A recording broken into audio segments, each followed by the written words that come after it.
Puxin. Hi, this is T.H. Cohen for Solar Cities, and I'm here in Vale Encantado with our wonderful Brazilian friends looking at Brazil's first Puxin Chinese 10 cubic meter biodigester. A very simple biodigester because it's made with steel molds that enables non-experts to assemble the molds like a jigsaw puzzle on the first day in a couple of hours, and then over a period of 5 days, pour the cement into the molds so that you can then take them away and leave behind a concrete digester structure that has a fiberglass dome inside this neck where gas is stored under water pressure. This digester is filled up to here with water, all the way down and then about another 3 meters beneath my feet. It was the most difficult and challenging build that we've ever seen. It is an above ground build because you can't dig here because there's so many rocks. It required pouring a concrete slab. That was the first thing Otavio and the community had to do, is clear out a space here and level it and make a slab. And then the molds were assembled like a puzzle on that slab. First the body molds, and then that was poured. And then the next day, the neck molds were assembled, these steel molds, and they were poured. And then the following day, this brick structure was made to protect a tube here that runs down almost to the bottom of the tank. So imagine that this is a big stomach that I'm standing on. It's just a tank.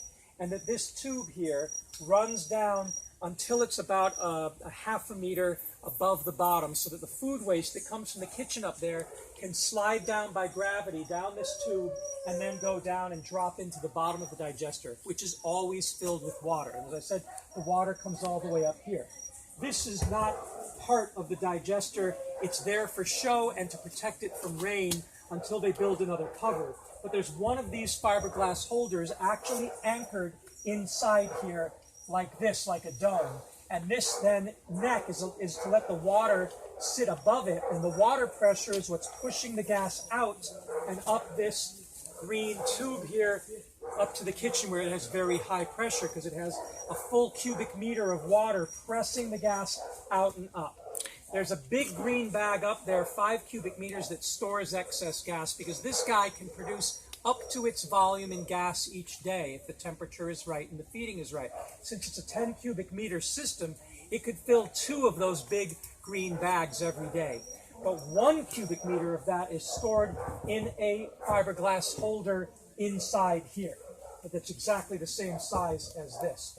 The feeding pipe goes down there. This is just there to stabilize it so nothing can happen. You don't need to do the brickwork, but it's there to keep something from knocking it over.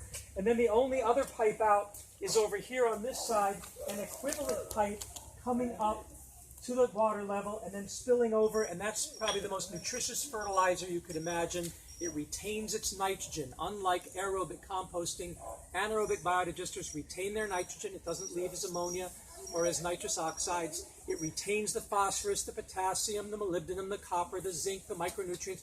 Everything is in this liquid fertilizer that goes straight to trees' roots, is great for hydroponics, aeroponics, and aquaponics. But it can be released right here into the jungle and really allow these plants here to develop a full ecosystem because it's microbially alive and rich. The only other pipe in here is just a pipe coming up the center of the gas holder that's in here and running out. So there's 3 pipes in biogas. One is the inlet pipe, which goes to the bottom. The other is the effluent pipe, which actually starts halfway up the tank. That is because solids fall to the bottom of the tank. Lipids, fats rise to the top of the tank, and those are active digestion areas. We don't want to pull any fertilizer out of where it's still got a lot of energy. So we put this pipe down to the center, where as stuff is digested, it begins to float up to the density of water or float down to the density of water. The fats are less dense, the solids of proteins and carbs are more dense, but when they get digested, they come out the center. Then we know that they're almost fully digested.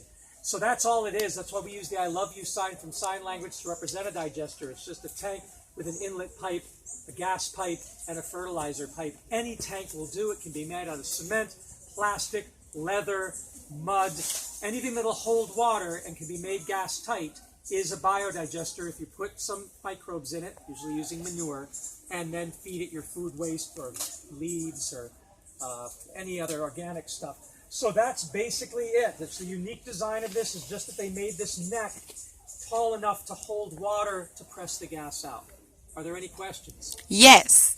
Can you show the gas outlet pipe again? Yeah, I don't know if I can move. Where is that green hose coming out from? So, you can actually look in here and maybe come close to see. There's another one of these underwater here. The water level is here. Can you see that? Mm-hmm. And there's a pipe coming out right there. It goes up the hill.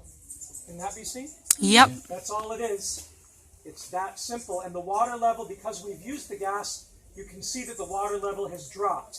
The water level used to be here, and now it's here because we were using the gas. And the water level will continue to drop all the way down to here when the gas is used. And then as it forms more gas, it'll push the same water back up again until you open it, and then the water will push the gas out. And then it'll keep filling. And because these things can produce 10 cubic meters a day, you're filling this thing 10 times. But this is what provides that good pressure. So we're sending the gas to that big 5 cubic meter bag up the hill so that we can have more than it's producing at any time. Because biogas doesn't produce all at once. It farts. So what it's doing is it's just going every 5 seconds. Bloop, bloop, bloop. And that's slowly filling this until this gets filled, and then it goes up and fills that back. What are some of the things you can do with 10 cubic